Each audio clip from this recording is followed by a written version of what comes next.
I met Ed when I was 16. 16, we all know that awkward age. It's the time in our lives when we're trying to discover ourselves, find ourselves. I was a happy 16-year-old though, at least initially, at the German school in Mexico City. I was making new friends, liking my classes, and going to a lot of quinceañera parties. But then all of a sudden, my best friend Paola had a boyfriend. And this other girl I would hang out with a lot was being admired by all the guys. At quinceañera parties, I ended up being the third wheel, the fifth wheel, the seventh wheel. Then Ed came along. He grabbed my hand and he told me that he was going to be the partner in crime I'd so desperately been looking for. He was going to make me the perfect Tatiana I thought I wanted to be. What happened though was that I grabbed his hand. The offer was quite tempting, but I quickly started losing weight. I was focusing more and more on school and isolating myself. Rather than feeling perfect, I was feeling sad and lonely and depressed. Because who is Ed? Ed is my eating disorder. Let me tell you one thing about Ed. Ed is the nastiest boyfriend or girlfriend you can possibly think of. He took complete control of me and set a fire inside of me that was burning me up. I tried getting a divorce from Ed, but I couldn't. Tried breaking up with him, but I couldn't because he would be right back at my door. My mom noticed that I was losing weight, but I would make up all these excuses that Ed was whispering in my ear. A few arguments with my mom turned into yelling and fighting, and on top of that, my sister also started a relationship with Ed. So now my Ed was competing against her Ed, who was faster in the swimming pool, on the running track, who was more popular. I have to admit that there were many nights where I went to bed hoping not to wake up anymore. After about 3 years, my parents decided that my sister and I had to start treatment. But treatment wasn't great. The focus was just on food. No one was asking me about my feelings of sadness and loneliness and depression.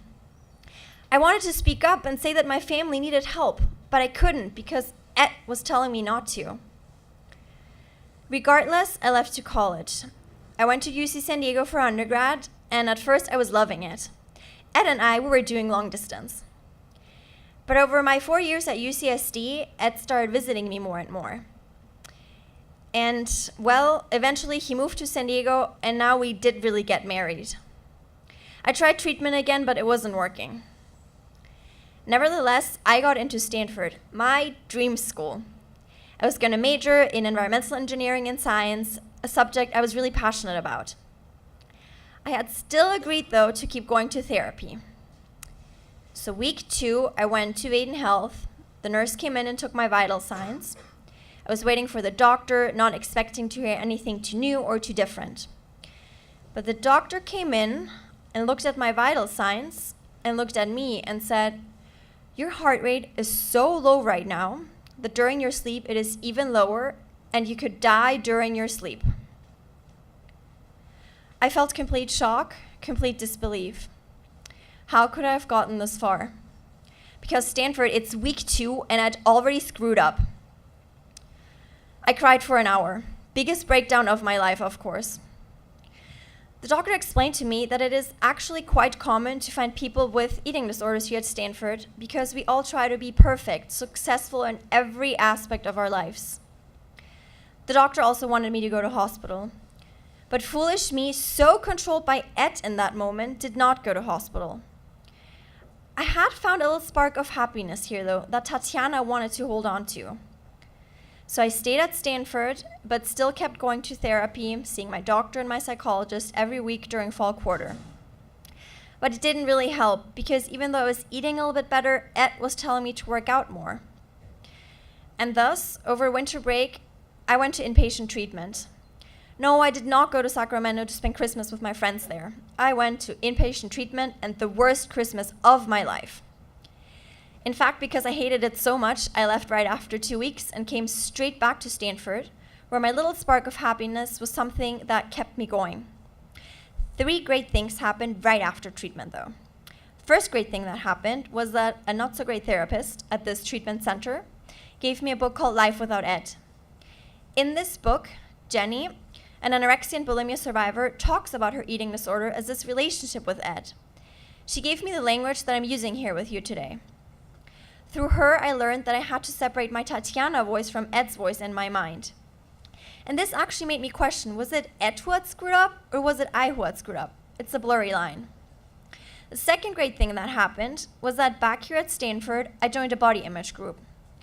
Once a week, I would meet up with 3 other people who also had a relationship with Ed, and we would talk about relationship problems, how to separate our voices from Ed's voice.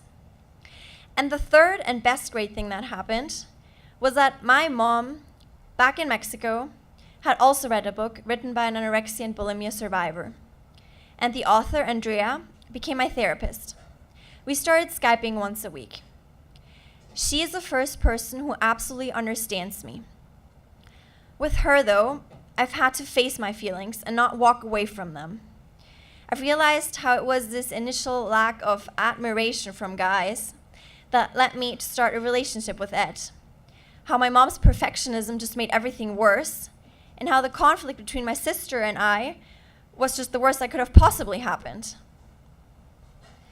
Now with Andrea, I've cried a lot, felt frustration and regret, but I've also forgiven people and forgiven myself.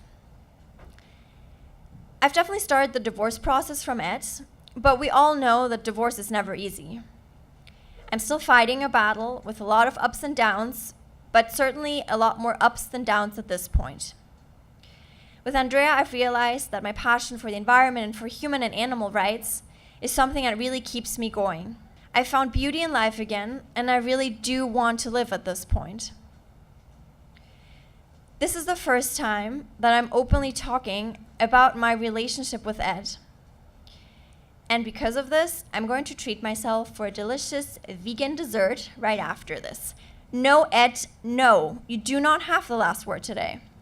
I do. Thank you.